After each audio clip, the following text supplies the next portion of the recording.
Sutra. Ananda, I will now go back and forth comparing these two matters for you to make both of them clear. Commentary. Fearing that Ananda might not be attentive, the Buddha called to him once again. Ananda, I will now go back and forth comparing these two matters for you. I will now compare the causes and conditions of these two matters, perhaps going backwards or perhaps forward, describing them to you together. The two matters are referring to the man with the diseased eyes seeing a circular reflection around the lamp, and the entire population of one country seeing all kinds of disasters and evil conditions which were not seen by the people in the other country. I will compare these various principles to make both of them clear. Sutra. Ananda. In the case of the living being's false view of individual karma, by which he sees the appearance of a circular reflection around the lamp, the appearance seems to be real, but in the end, what is seen comes into being because of the cataracts on the eyes. Commentary. The Buddha called again to Ananda. Ananda, in the case of the living being's false view of individual karma, the living being spoken of before had his own special individual karma which caused him to see states which in fact were not real. As we explained before, he sees the appearance of a circular reflection around the lamp. The appearance seems to be real. He sees a circular reflection around the lamp as if it were the actual situation, but in the end, what is seen comes into being because of the cataracts on the eyes. But when you investigate this doctrine thoroughly, it turns out that the person who sees the circular reflection has cataracts on his eyes, and that is why he sees the reflection. Sutra. The cataracts are the results of the weariness of the seeing rather than the products of form. However, the essence of seeing which perceives the cataracts is free from all diseases and defects. For example, you now use your eyes to look at the mountains, the rivers, the countries, and all the living beings. They are all brought about by the disease of your seeing contracted since time without beginning. Commentary. The cataracts are the results of the weariness of the seeing. The eyes are diseased, and so within the seeing a false seeing arises. The false seeing is the weariness of the seeing. Rather than the product of form, it is not an actual external state. No actual appearance exists which creates the characteristic of the weariness of seeing. However, the essence of seeing which perceives the cataracts is free from all diseases and defects. What is more, seeing circular reflections around the lamp and the disease of the eyes having nothing to do with the fundamental seeing of the seeing nature. It is not that the seeing nature is diseased, it is the eye which is diseased. For example, you now use your eyes to look at the mountains, the rivers, the great earth, the houses, the buildings, the structures, the dwellings, the countries, and all the living beings. Ananda, take yourself as an example. All these things you see with your eyes are all brought about by the disease of your seeing contracted since time without beginning. Sutra. Seeing and the conditions of seeing seem to manifest what is before you. Originally, my enlightenment is bright. The seeing and conditions arise from the cataracts. Realize that the seeing arises from the cataracts. The enlightened condition of the basically enlightened bright mind has no cataracts. Commentary. The first seeing refers to the category of seeing, that which is able to see. The second seeing refers to the category of appearances, that which is seen. The category of seeing which is able to see and the category of appearances which are seen seem to manifest what is before you. States manifest like the ones described above in the example of the man with the diseased eyes who saw circular reflections around a lamp, and the example of the people who had karmic obstructions and could see all kinds of inauspicious things in their country. The two examples are parallel. Just as people whose eyes are not diseased do not see the circular reflections around the lamp, so the people in the neighboring country do not see the inauspicious sides. The circular reflections and the inauspicious sides manifest as a result of karma. Karmic obstructions bring about these appearances. Living beings create karma and must undergo a retribution. Originally, my enlightenment is bright. These appearances which arise because of karma basically do not have any connection with my original enlightened nature. The thing and conditions arise from the cataracts because the eyes are diseased. They see these kinds of sick things. Realize that the thing arises from the cataracts. If you understand that the thing is a result of the cataracts on the sick side, on the sick eyes, the enlightened condition of the basically enlightened bright mind has no cataract. Originally, one's own seeing essence, one's own basically enlightened bright mind, one's wonderfully bright true mind, the thing which can see the seeing, that enlightened nature has no disease. It is without defects. Sutra, that which is aware of the faulty awareness is not diseased. It is a true perception of seeing. How can you continue to speak of feeling, hearing, knowing, and seeing? Commentary, that which is aware of the faulty awareness is not diseased. It is a true perception of seeing. This is the same as the doctrine that when your seeing sees your seeing, the seeing is not the seeing. Your awareness that the eyes are sick is not itself a defective awareness. It is your genuine awareness, the genuine seeing of your seeing essence. Having a defective awareness is like being in water and not seeing the water. A creature submerged in water does not notice the water. It is only when it is no longer in the water that it sees it as water. What is apart from the water and able to see it as water is the genuine basic enlightenment. The enlightened seeing which is aware of the disease is not the seeing that functions with a defect. Only when you are separate from the defect can you know of it. This is the real seeing. How can you continue to speak of feeling, hearing, knowing, and seeing? Why do you still want to remain within those faculties and make distinctions and seek? This is the seeing. What other thing are you looking for? Sutra. Therefore, you now see me and yourself and the world and all the 10 kinds of living beings because of the disease in the seeing. What is aware of the disease is not diseased. Commentary. The false view of the people of one country, the false view of the collective share, and the individual person's false view of individual karma are equally empty and false. Therefore, because of this doctrine, you now see me, Ananda, says the world honored one. You see me, referring to himself and yourself, your own body and the world, all the forms and appearances in the world, and all the 10 kinds of living beings because of the disease in the sea. There are actually 12 classes of living beings, but those lacking thought and lacking form are left out because they cannot be seen. All these things are the empty and false defect of your seeing, the false views of individual karma and the collective share. It is our false views, our discriminating views, a problem which develops in the seeing. What is aware of the disease is not diseased. It is not that your true seeing, your originally enlightened bright mind, has a problem.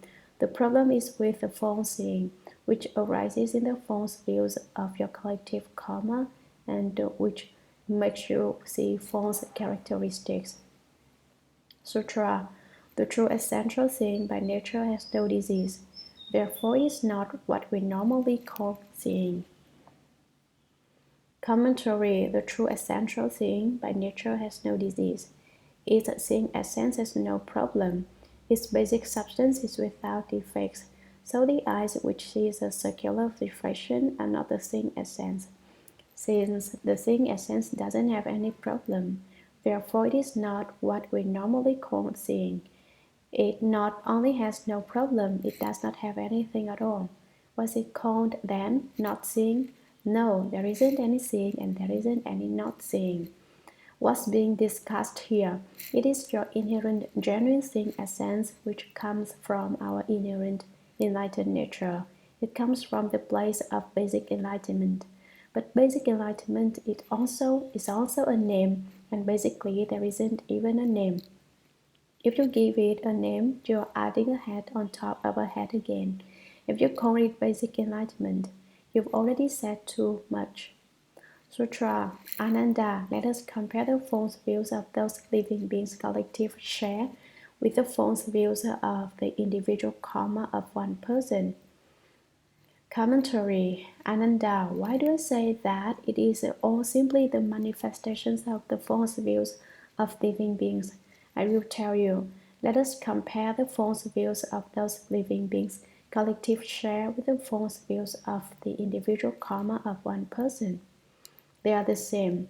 The seeing that sees the circular reflection composed of multiple layers of the 5 colors surrounding the lamp is a false view of individual karma.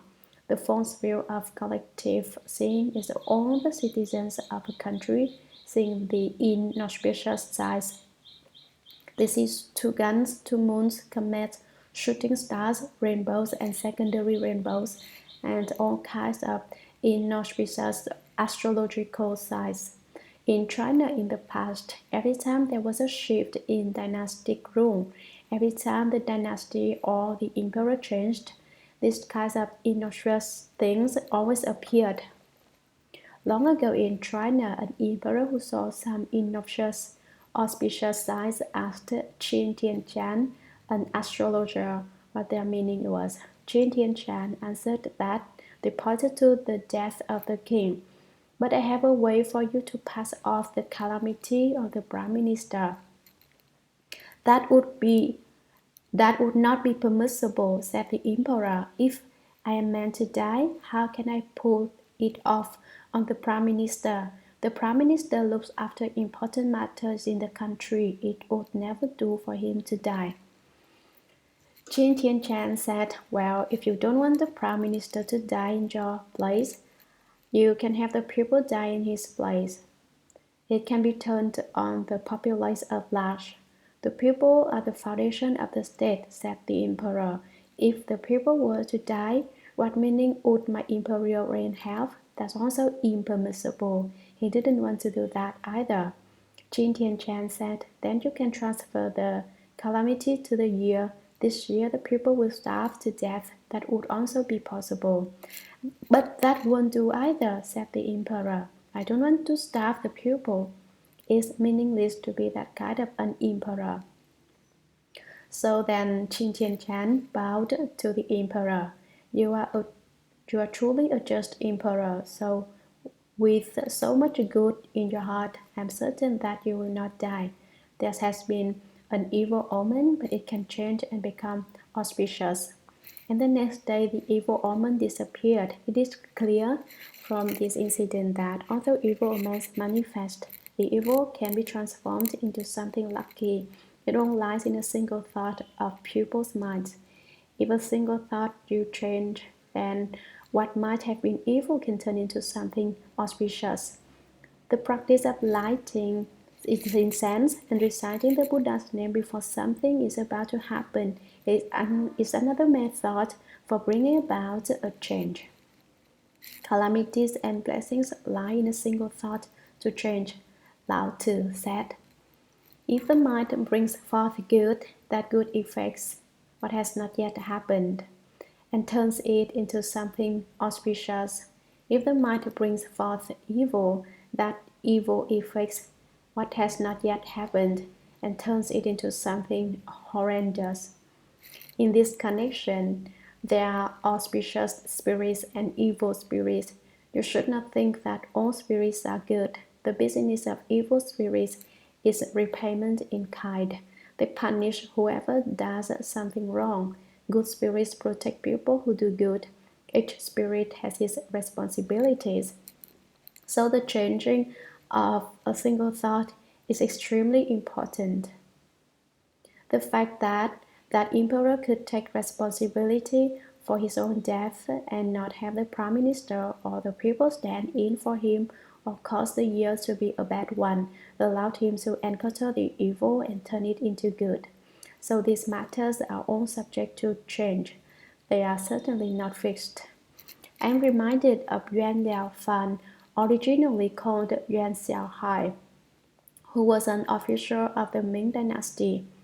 After he finished school, his father told him to study to be a doctor because doctors can save people's lives as well as making a good living.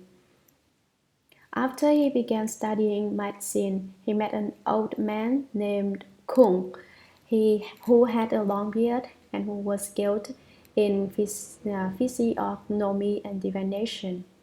When he saw Yuan Xiaohai, he said, "You should go to school. You are an official." Yuan Xiaohai said, "But my father, mother, and family all want me to be a doctor." "Don't study medicine," was the reply. "You can go to school, and in such and such a year you will achieve such and such a rank in the imperial examination, and in such a year you will become a high-ranking official. Then in such and such a year, on such and such a day, you will become a magistrate, and you will become well known. Then when you are 54, on the 14th day of the 8th month at midnight, your life will come to an end. You will have no sons." Not only did the old man date the important events of Yuan Xiaohai's life, he even calculated the day of his death. After the divination, Yuan Xiaohai did go to school, and it turned out that the divination was unbelievably accurate. The rank he achieved in the imperial examination was exactly what old Kong had predicted. The divination didn't miss by the breadth of a hair. In fact, it was so accurate that Yuan Xiaohai didn't even read any longer. What did he do? He waited. He sat there and waited for the breath to come to him. There's a well-known saying in China: "You just sit on the bed and wait for the salt case to fall," which means one doesn't do anything at all. One just waits for nature to take its course, waits for one's destiny to unfold. That's also a mistake. That's the way Yuan Xiaohai was then. He didn't do anything at all. He didn't even read. He thought, "Whatever my fate is to be, I will certainly not fail to receive it. I don't have to study at anything. I don't have to seek anything. It will certainly come on its own." So he roamed in the mountain and played in the water and traveled all over on a grand holiday. He took a long-term vacation and didn't do a thing. Eventually, his travels led him to Nanjing, to Chisha Mountain, when he heard that Dhyana Master Yuan Ku resided. So he went there to see him. Dhyana Master Yuan Ku handed him a round cushion, and the two of them sat in meditation. They sat facing each other for 3 days, and neither of them moved. Dhyana Master Yuan Ku was very surprised. "Oh," he said, "where do you come from? You're a vessel especially endowed with the way. You've sat for 3 days without having to shift your legs or move at all." Yuan Xiaohai replied, "I know that everything is predetermined, so I hope for nothing. That's why I don't have any false thoughts when I sit here, and so I don't feel any pain in my legs." Where does the pain in your legs come from? It comes from your false thoughts. That is, the false views which this sutra discusses. Because of false views, your legs ache. If you haven't any false views, if you have true views, your legs will not hurt. Yuan Xiaohai said that since he didn't have any greed and didn't seek for anything, he didn't have any false thinking, and so when he said it was not necessary to move. Dhyana Master Yuan Ku said, "I thought you were an extraordinary person, but as it turns out, you're just an ordinary person." That upset Yuan Xiaohai. "Why do you say I'm an ordinary person? Everyone wants to come out on top, and Yuan Xiaohai didn't want to finish second either. As soon as he was called an ordinary person, he was unhappy." Dhyana Master Yuan Ku said to him, "If you weren't an ordinary person, you wouldn't have been tied down by your feet for the last several decades. You are bound up by your destiny and haven't transcended it in the least. Yuan Shaohai said, can one transcend fate? Is it possible not to be bound by one's destiny? Dhyana Master Yuan Ku said, you're a scholar. Doesn't the Yi Ching say, bring out the auspicious and avoid the evil? That's what the emperor I just told you about did. He brought out the auspicious and avoided the evil. After that, Yuan Shaohai changed his name to Yuan Liaofan, putting an end to the ordinary. I'm not an ordinary person, he said. I have finished with being an ordinary person. And after that, the earlier divination no longer came true. It was said that he would die at 54 on the 14th day of the 8th month, but he didn't die then.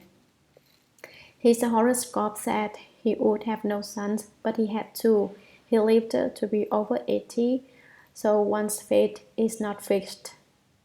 And the auspicious and inauspicious are not fixed either. All you have to do is do good, for as soon as you change your mind, everything changes. Why are things inauspicious? Because your mind has inauspiciousness in it. That is why you encounter inauspicious circumstances. This proves that false views give rise to false causes and conditions.